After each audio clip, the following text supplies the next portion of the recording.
M. Jean-Pierre Bemba a toujours vécu en Belgique. Il vient en Belgique plusieurs fois. Il était au Portugal. On pouvait l'arrêter au Portugal. On pouvait l'arrêter à Kinshasa.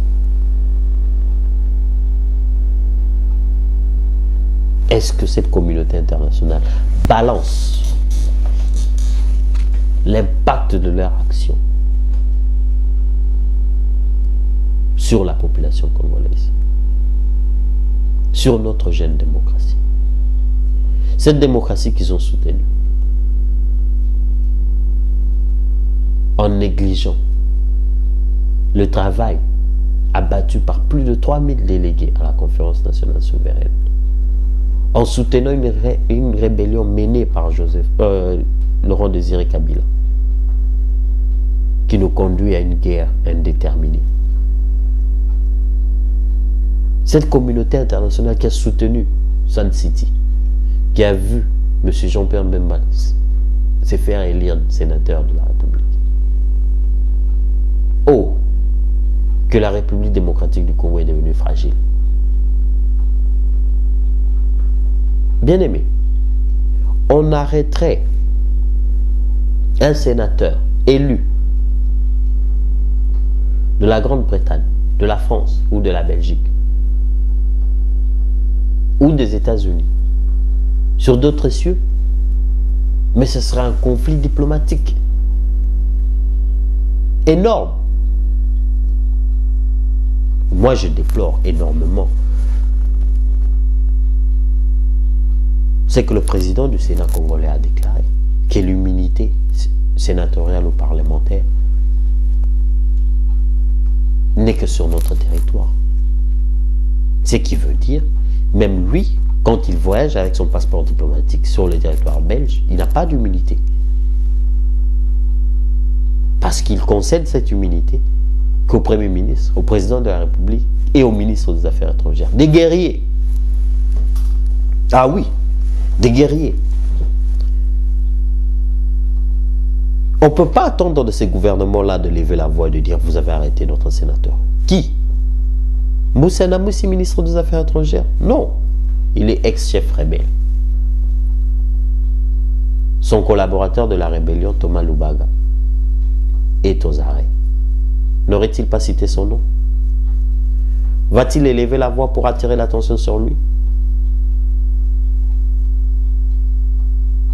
Le chef du gouvernement, que je respecte en tant que personne, M. Antoine Gizenga, ne va pas lever la voix.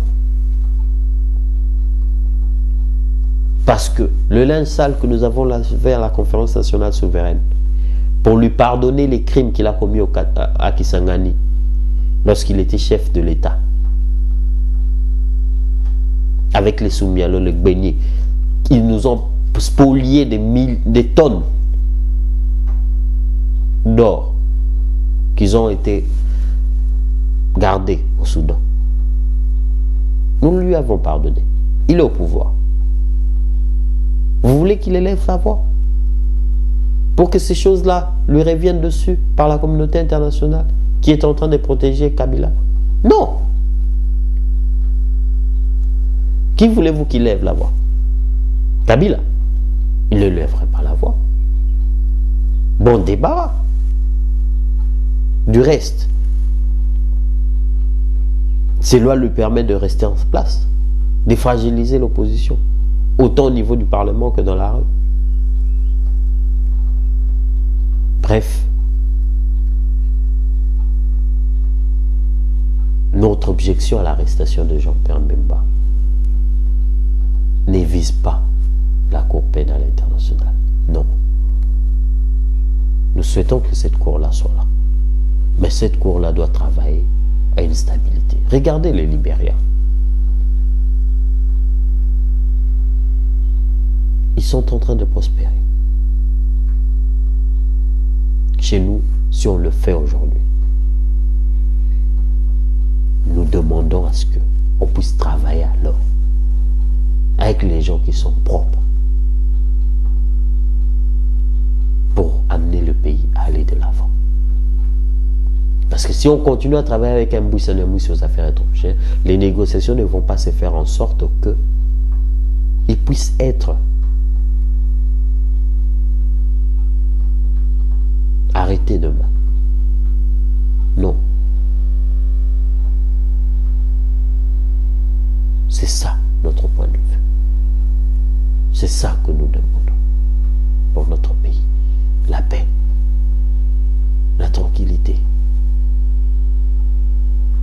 et une justice claire pour M. Jean-Pierre Bemba.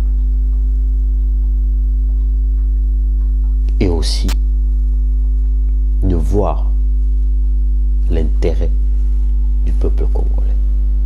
Le peuple congolais a besoin de structures stables. Le peuple congolais a besoin